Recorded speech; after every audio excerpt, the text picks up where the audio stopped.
జీవితం. ఎపిసోడ్ 1.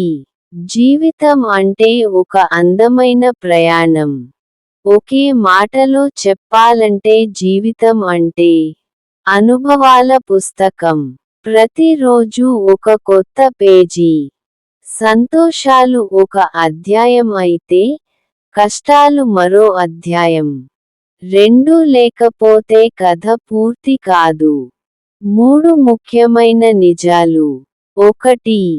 ఏదీ శాశ్వతం కాదు. మంచి రోజులైనా చెడ్డ రోజులైనా గడిచిపోతాయి. 2. చిన్నవాటిలోనే ఆనందం.